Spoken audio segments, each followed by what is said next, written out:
नमस्कार. प्रयोगवेट तसेच आजच्या कार्यक्रमाचे आयोजक डॉक्टर नितीन दहेकर यांच्यातर्फे सर्वांचे स्वागत. आजचा कार्यक्रम सुरू करण्यापूर्वी प्रयोगवेट बद्दल थोडक्यात माहिती सांगू इच्छिते. आम्ही सध्या ॲनिमल फीड सप्लिमेंट क्षेत्रामध्ये कार्यरत आहोत. रिओकॅल AD3, रिओमिंचिलेटेड powder, Rio boost up bolus, Rio flex C liquid, Rio 100 liquid, Rio bloat liquid, Riocal हे उत्पादन आहेत. तसेच आजच्या कार्यक्रमाचे प्रमुख वक्ते डॉक्टर प्रदीप साळवे हे सध्या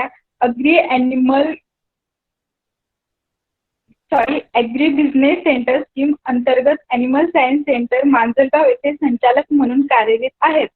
तसेच डॉक्टर साळवे सर विविध क्षेत्रामध्ये जसे की रोगमुक्त शेळी, मेंढी, गाय, म्हैस इत्यादी पालन यामध्ये सल्लागार म्हणून कार्यरत आहेत. तरी मी डॉक्टर सरांना विनंती करते की त्यांनी आजच्या विषयावर मार्गदर्शन करावे.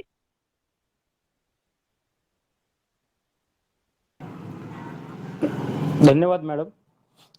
आज जे आपण 15-20 दिवस झालं किंवा ह्या वर्षी आपण जे कंटिन्यू पावसाळा बघत आहोत, ह्या वर्षी जो पाऊसही झाला त्यामुळे उद्भवणारे जे वेगवेगळे आजार आहेत त्यामध्ये सगळ्यात प्रामुख्याने सर्दी, त्यानंतर निमोनिया, त्यानंतर खुराचे आजार, त्यानंतर वेगवेगळे असणाऱ्या म्हणजे चारा पिके खाल्ल्यामुळे लागलेली संडास, असे आजार फील्ड लेवलवर सध्या खूप प्रमाणात आहेत.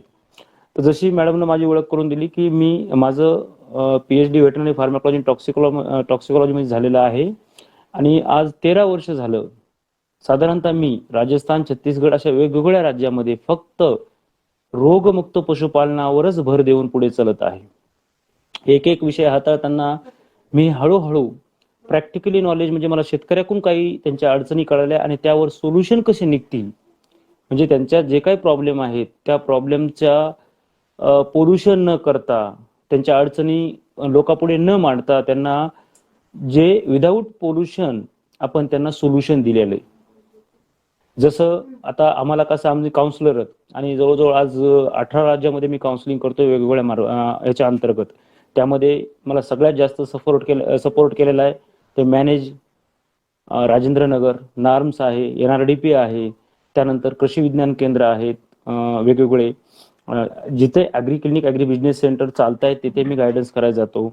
त्यानंतर वेगवेगळ्या बँक मार्फतही मी ट्रेनिंग देतोय. नाबार्ड बँक ही आहे. ते हे सोडून नंतर जिल्हा उद्योग केंद्र म्हणजे MCED चे जे काही वेगवेगळे प्रोजेक्ट निघतात त्यामध्ये आपण सक्सेस झालोत की पशुपालन सुद्धा लघु उद्योग म्हणून आज ह्या घडीला चालू शकतो.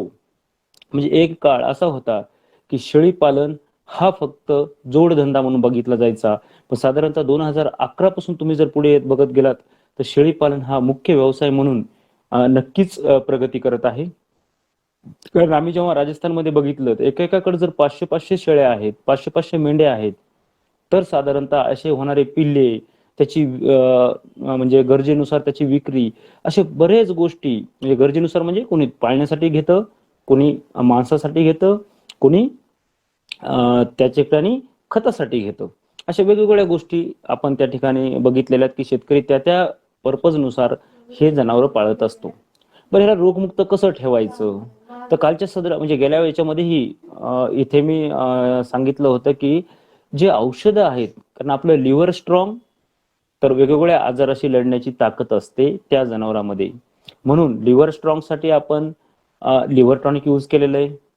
त्यानंतर हाडही मजबूत पाहिजेत म्हणून ग्रोईंग स्टेजमध्ये आपण रिओकॉलही यूज केलेलं आहे.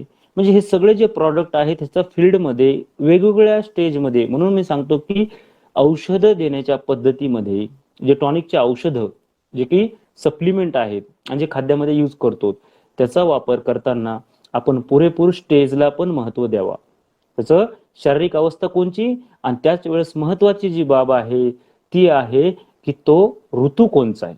म्हणजे ऋतूनुसार आणि शारीरिक अवस्थेनुसार जर तुम्ही ट्रीटमेंट करत गेलात किंवा डाएट प्लॅन तयार केला, आणि आज गरज आहे डाएट प्लॅन तयार करण्याची. पहिलं कन्सल्टन्सी नव्हती, आज जिमलाही तुम्हाला ट्रेनर लागतो, तुम्हाला प्रत्येक गोष्टीला इन्स्ट्रक्टर लागतो आणि काही गोष्टीमध्ये तुम्हाला फिजिकल ट्रेनर.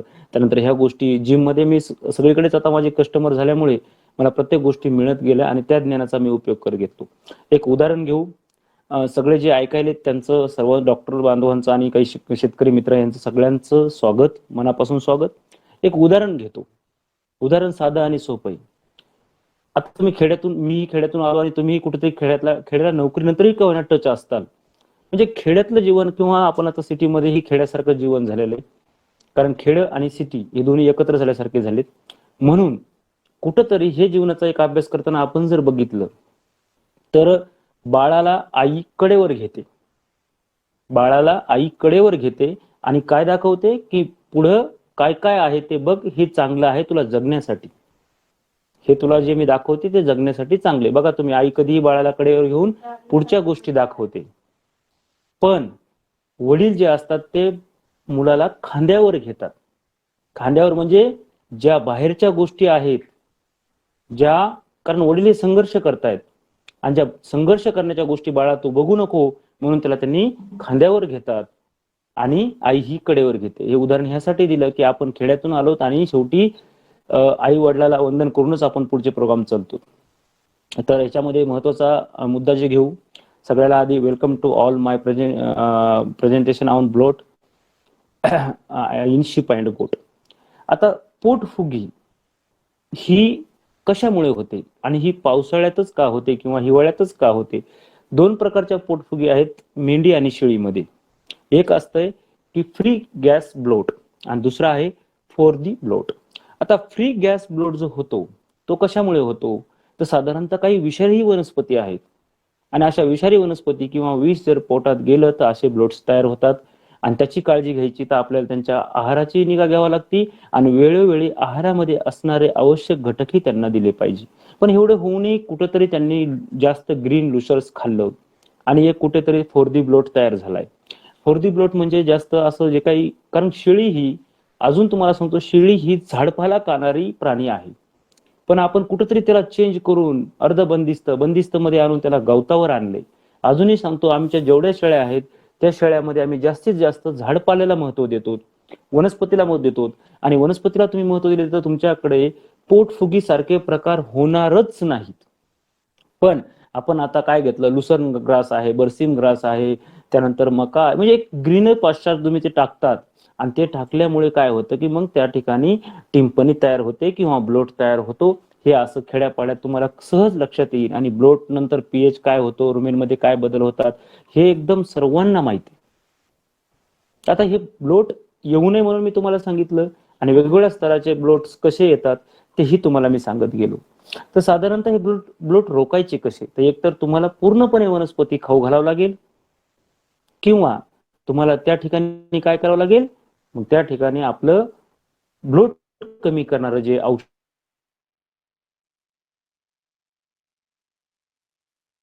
आहे, तर असं औषध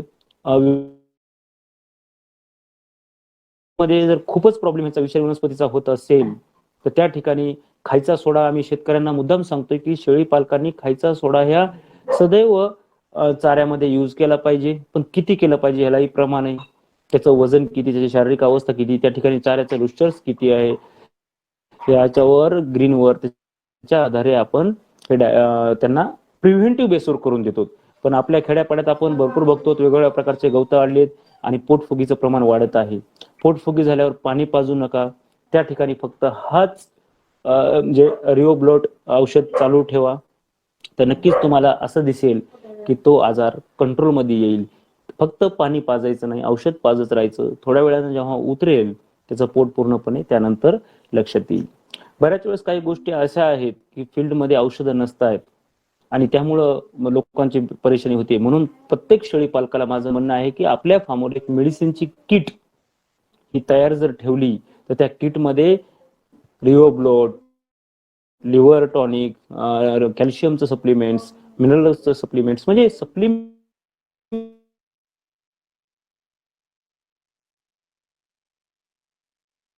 औषधं आहेत.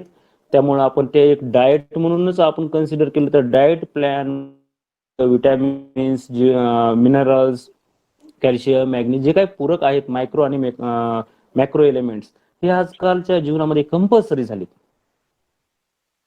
ते एक म्हणजे त्या खाद्याचा अविभाज्य घटक झाले आहेत. आणि त्यामुळेच ही औषधं आपल्या फील्डमध्ये, आपल्या किटमध्ये हमेशा पाहिजेत. शेतकरी बांधवांनो, किंवा तुम्ही काही डॉक्टर्स असताल तर तुम्ही शेतकऱ्याला नक्कीच मार्गदर्शन करतायत. तर अशा वेळेस आपण जे ब्लोट्सचे होऊ नये म्हणून पहिला प्रयत्न करा. आणि एवढा प्रयत्न तर कुठेच केला जात नाही. क्रासेस खाऊ घातला तेव्हा आपल्याकडे रिओब्लोट नावाचं औषध हे आपल्या संग्रहित असलं पाहिजे, आपल्या शेळीच्या संख्यानुसार, मेंढ्याच्या संख्यानुसार. आणि आमच्याकडे तर मेंढपाळ शेताने फिरतात, त्यामुळे आम्ही त्यांना सोबत हे खास घ्यायला लावतो.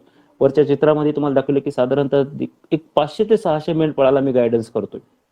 माझं फक्त 1 वर्ष कन्सल्टन्सी असते, त्यानंतर मात्र त्याला कुठेतरी मी पायावर उभा प्रयत्न करतो.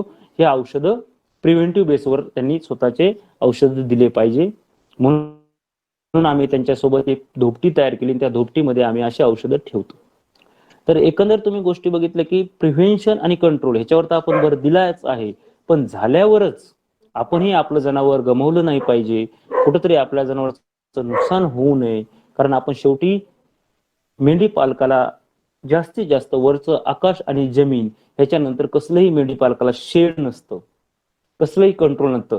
शेळी पालकाला कंट्रोल असतं, पण त्या ठिकाणी उपलब्ध प्रमाणात वेगवेगळे झाडपाला नसतो आणि नकळत आपण त्यांना लुसर्न ग्रास किंवा वेगवेगळे बर्सिंग ग्रास जास्त प्रमाणात देतो. त्याचा परिणाम ब्लोट हा असा एकही फार्म नाही की जिथे ब्लोटचा प्रॉब्लेम झाला नाही. असं तुम्ही शेतकऱ्यांना विचारू शकता. ह्या ऋतूमध्ये कुठं कुठे ब्लोटचं, तर हिवाळ्यामध्ये जास्तीत जास्त, पावसाळ्यामध्ये, या 2 ऋतूमध्ये ब्लोटचे प्रमाण जास्त वाढतं आणि उन्हाळ्यामध्येही काही ठिकाणी प्रमाण वाढतं.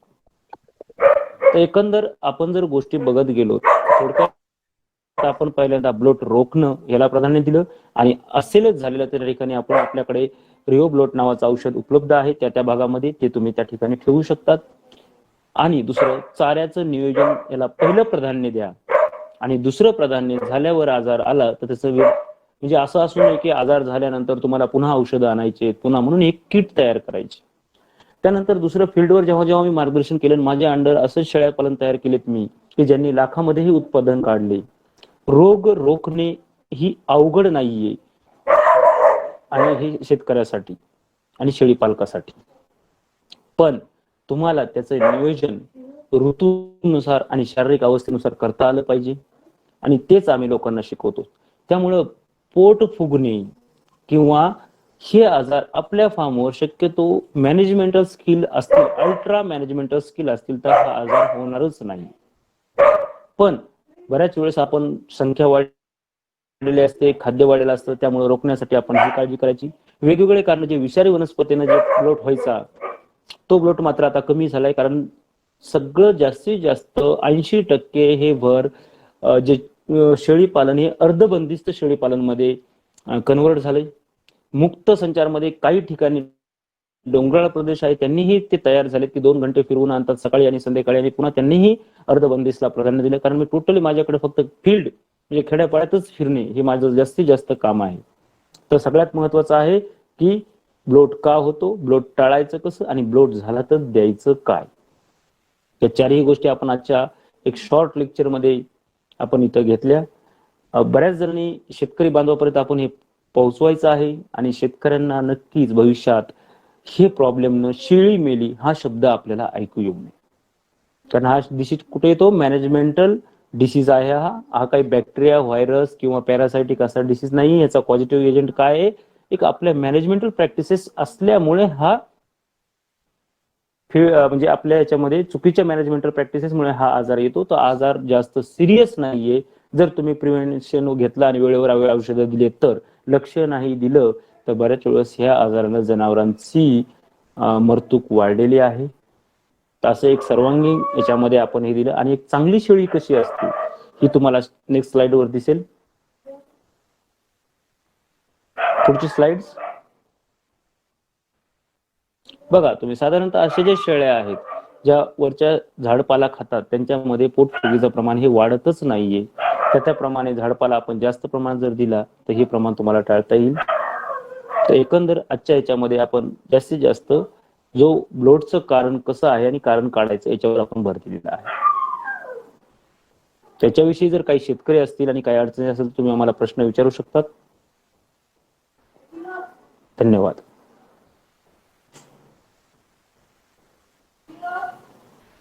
धन्यवाद सर, आपल्या बहुमूल्य मार्गदर्शनाबद्दल. मी आयोजकांतर्फे आपले मनपूर्वक आभार मानते. धन्यवाद.